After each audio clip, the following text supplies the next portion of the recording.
there's the gamut of emotions, there's the gamut of experiences, and we could say that there is a certain addiction to all of it. But I would say that if there is a correlation between having some sense of association with more of the negative feelings, it's just the justification of one's perspective. That's all it is, right? So if somebody is drawn to enjoying, we could say, those darker emotions, all I hear in that is that they get to be right about their own view of themselves. It's so basic when you look at it, but the ego's primary goal is just to be right about its own perspective.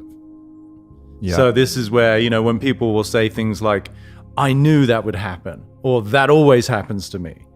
That's no longer like an objective analysis of the unfolding of life. That's a subjective narrative that is constantly reinforcing its own perspective. That's all it is.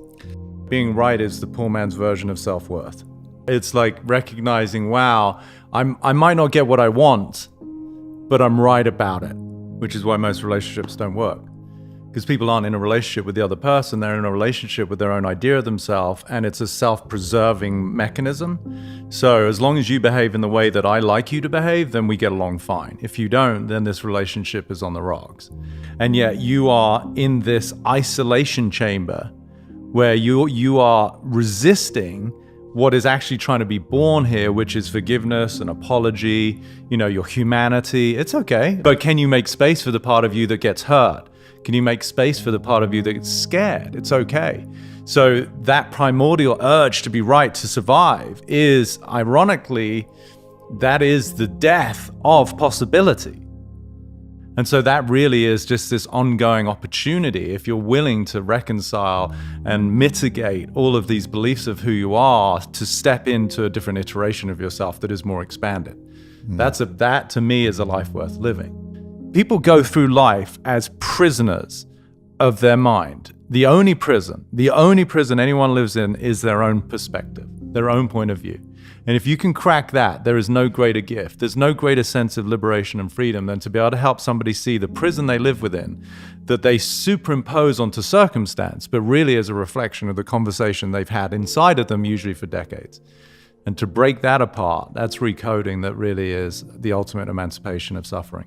So the more that I can step into that space of uncertainty continually is the degree to which I'm in a place of expansion, and then life is just unfolding. It's got to do with my response to it. How do I dance with that? How do I relate to that? Which is the revelatory nature of life. It's just to what degree do all of those transactions reveal something about your own sense of fear and inadequacy? That's the lie. So if who I am in the way that I relate to myself is feeling that essence of insecurity, then by design, a behavioral adaptation, something that I pursue, has got to be some security. And we find security in all sorts of ways, right? Predominantly through finance, through some relativity to a person, like if we have a partner, if we have a company, we find some sense of security.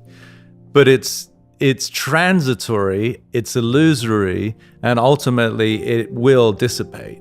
So real security, true security, is when I can sit in the absence of needing security.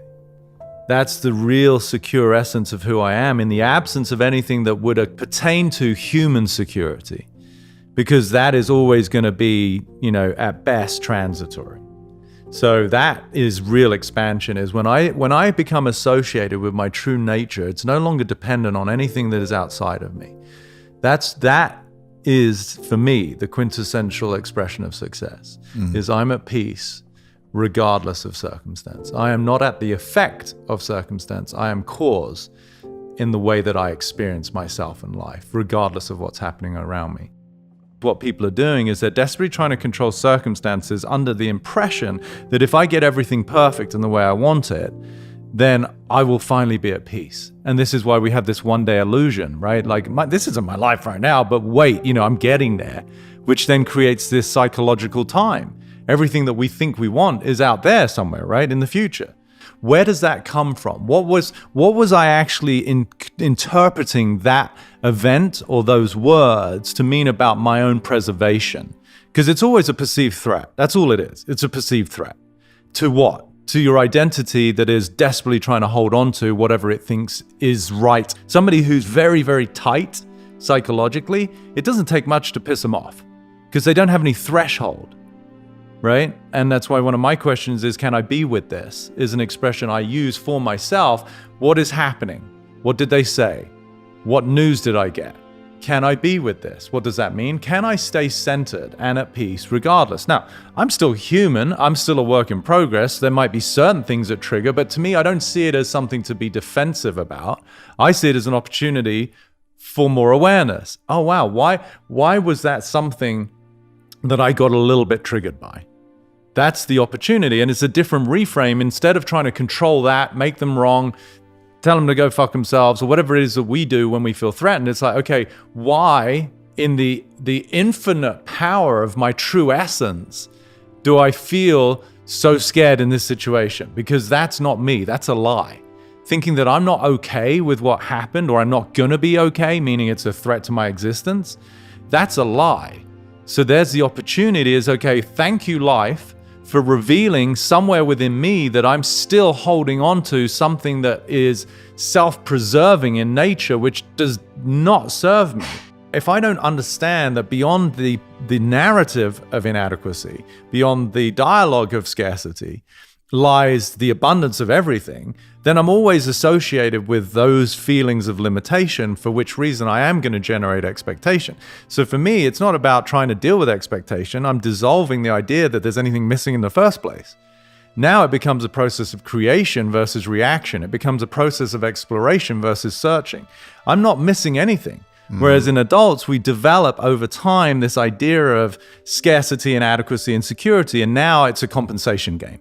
How can I compensate for that which I am perpetually believing in, which itself is illusory? That's why it's exhausting, because you're lying to yourself. And now I'm just trying to compensate. It's an adaptation, right?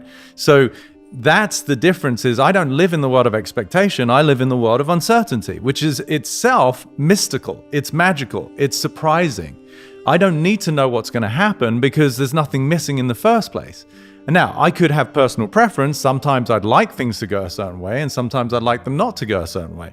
Where's their expectation? Expectation is a psychological extension of something that I feel from an ego's perspective is what I want or don't want. It's shame or pride. It's all the facets of the ego looking to protect or to garner. That's all it is. And in the absence of all of that, there's just life unfolding. I watched my uncle die of lymphoma.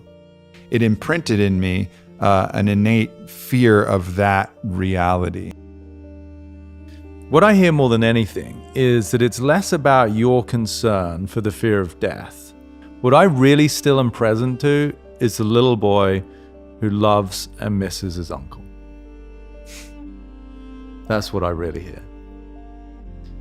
Like, that's where you're stuck in time. It's less about your future, and it's the fact that you lost in your mind somebody who meant so much to you. And that's where the hurt actually is. Yeah. He meant so much to you. And in a way, he was almost immortal in your eyes. And so there's a bit of an aberration in the way that you see this big man. It's like, how could that happen? And as a little boy, how could you ever be as big as him? And so if it can happen to him, then for sure, somebody who's as mortal as you can never match his grandiose presence for you, right? But see, that's what's beautiful for me, is less concern about your future and more just really embodying the love. Like, you know, what's really beautiful is how big your heart is. But don't shackle it. Like, feel it. Feel it. Express how much that man, tell stories about him. Don't use his death as an excuse to worry about your own. Use his death as the opportunity to see how loving you are, how much you care. And that, to me, is the precursor to then living a life that has got way more significance than a little guy who's scared of dying of cancer. That's so beneath you. Right. I get it, you're human. But if he can be a role model for you in the way that he is a catalyst to inspire the release of how much love you have, don't be stingy with that love. If you have one more day on this planet, or you have 60 as I proposed, don't hold back love just because you're scared.